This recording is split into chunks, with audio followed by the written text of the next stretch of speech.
This is Game Night with Josh Hennig on 97.3 ESPN and the 97.3 ESPN free mobile app. We'll check back in on the text board in just a bit. Keep them coming in at 609-403-0973 in your DMs into the 97.3 ESPN mobile app powered by First Bank of Seattle. But joining us right now as ESPN and the rest of the NHL has started announcing the dates for the next season opening night.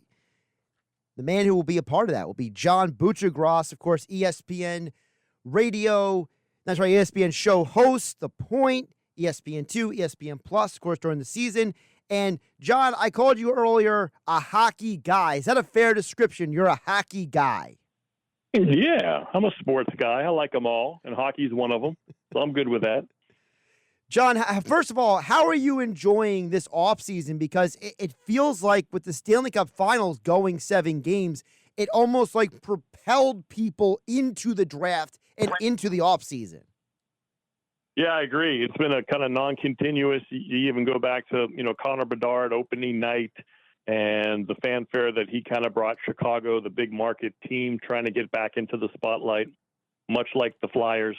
And then the season just really caught a lot of good momentum, great storylines, and right up through the great playoffs, the Stanley Cup final. And yeah, then it just seemed like another cool draft at the Sphere, and then free agency and some trades. And yeah, it's been a really some good momentum for the hockey fan. And now we kind of obviously go dormant for a while, for a couple of months, and then training camp starts early September, and then boom, we're back in about 90 days on opening night.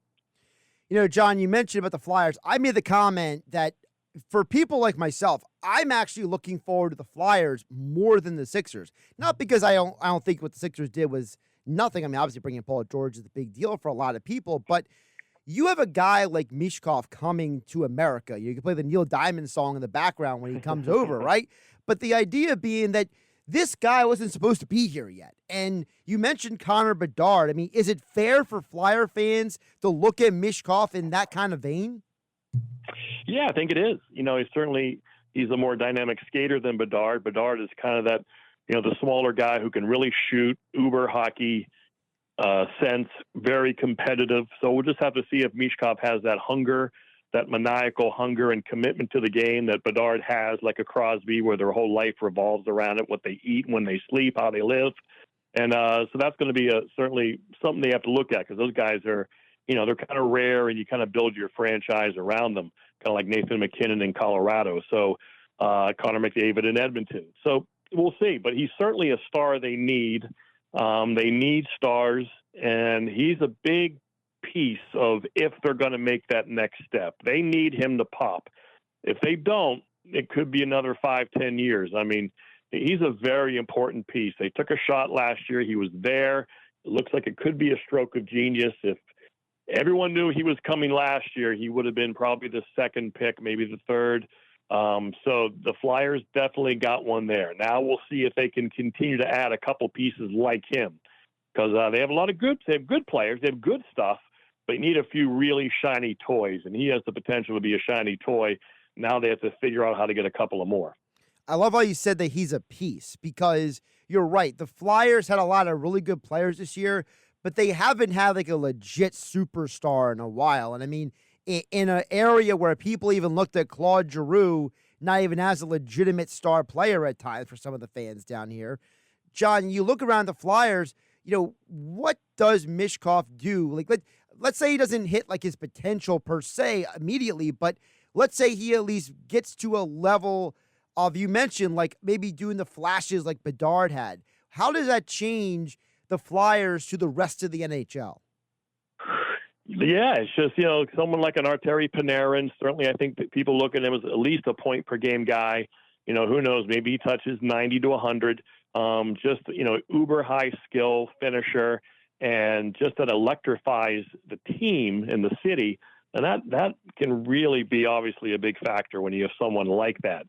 It just gives everybody more juice and motivation and just a sense of electricity. And you need guys like that can do that. And then, of course, he needs support. They got to continue to add the right pieces. And, whether it's an elite defenseman, 3 or 4 more forwards that kind of, play at least with him, at least maybe one or two. So you really kind of need those 3-4 stars. You just look at the Panthers and Barkov and Kachuk and Reinhart, and then even like a Verhaeghe. So maybe Tippett can be like Verhaeghe, and they have no one close to Barkov. They don't even have a Kachuk. And then you look at Gustav Forsling on the back end, a 40, 50-point defenseman who can defend one-on-one. They really don't have a Forsling. And Brandon Montour, who is a power play point guy who, 10-plus goals and has a big slap shot. And they don't have a Brandon Montour. So the Flyers have a lot of stuff they have to start getting, whether it's developing guys who make a little jump up, sometimes more than you expect. No one expected Carter Verhaeghe quite to turn into this in his early 20s. So, could have Farabee and make another move up that we're not quite expecting. So, they kind of bet on that a little bit. So that's the thing. They have some decent stuff, but now they need to get a couple more of those stars. And, of course, the goaltending is a huge question mark. And they just don't look like a playoff team or maybe a playoff bubble team with their current goalies. We're talking with John Buccigross. Of course, he is the host of The Point, which you can see on ESPN2 and ESPN Plus throughout the hockey season. But, John, you're also author of the book, Jonesy, Put Your Head Down and Skate. And the man who wrote that book with, Keith Jones, he's now the head of the Flyers. So what is your take on Jonesy being the man pushing the buttons at the top for the Flyers organization? Yeah, that was something. Certainly when we wrote that book, I never pictured Jonesy being a president of a team.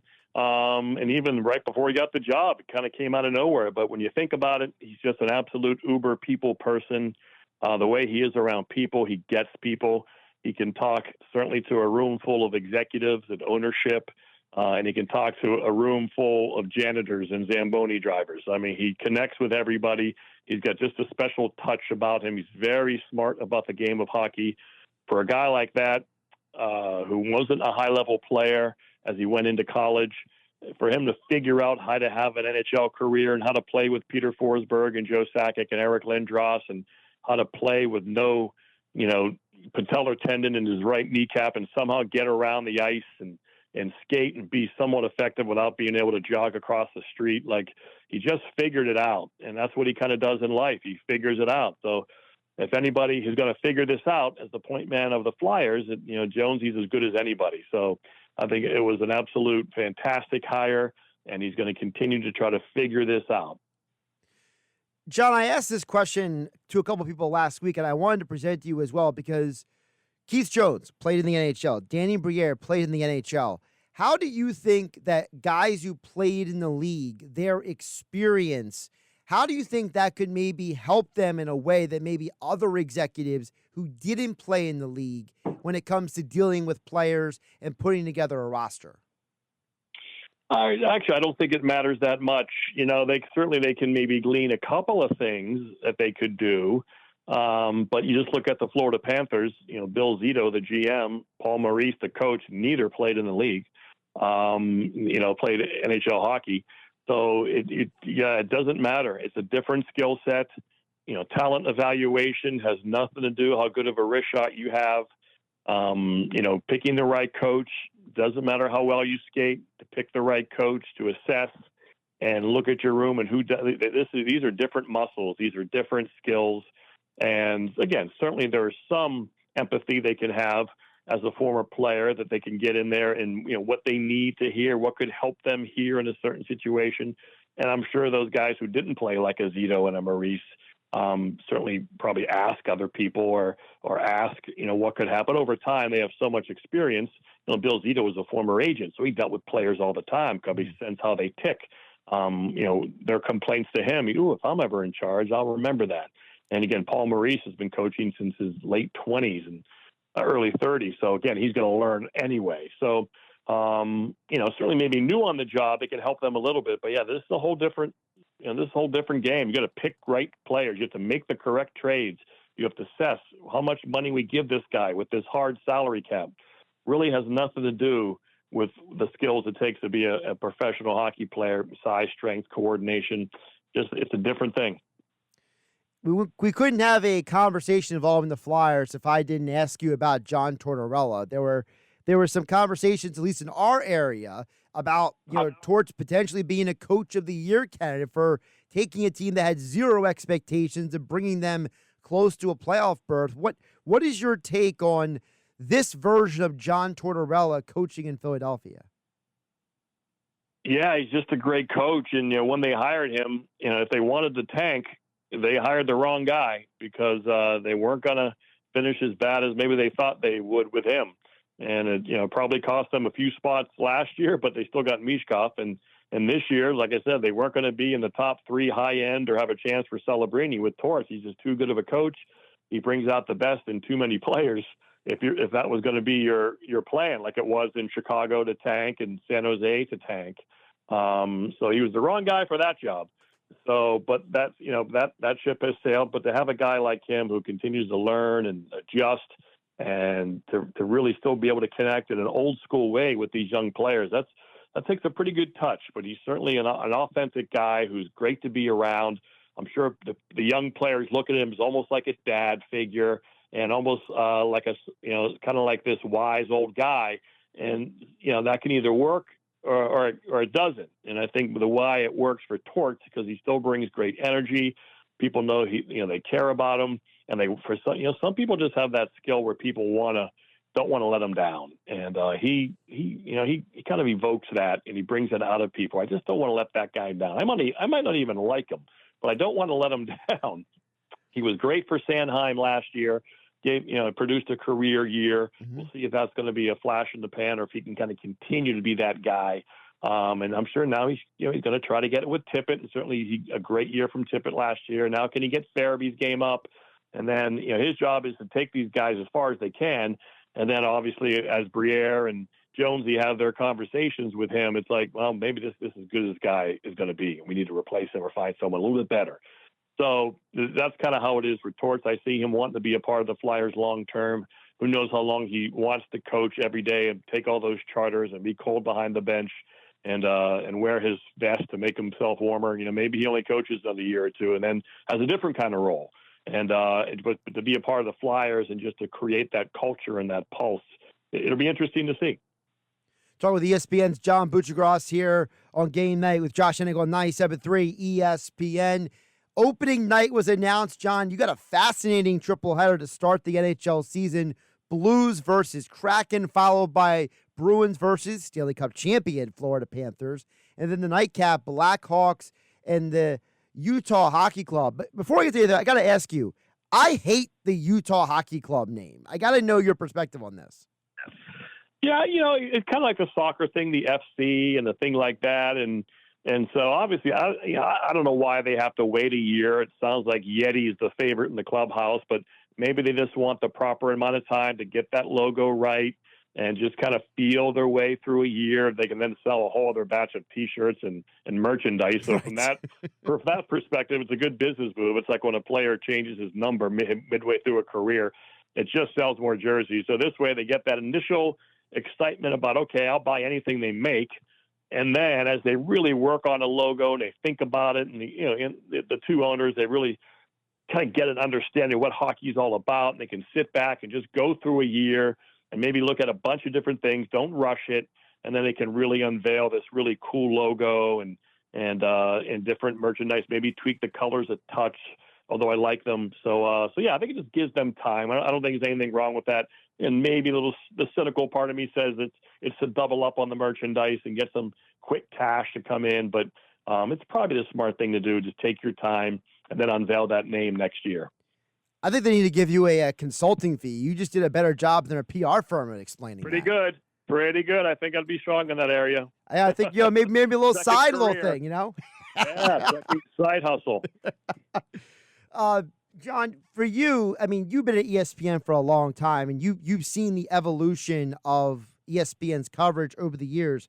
When you hear numbers like viewership is up 58% for the Stanley Cup final, when you see these numbers just going up and up every single round for the playoffs on ESPN, is there a part of you that looks back on where it was when you first got to ESPN, when it was like NHL Tonight and everything, and where it is now? Like, is there a part of you that looks around and just says, wow?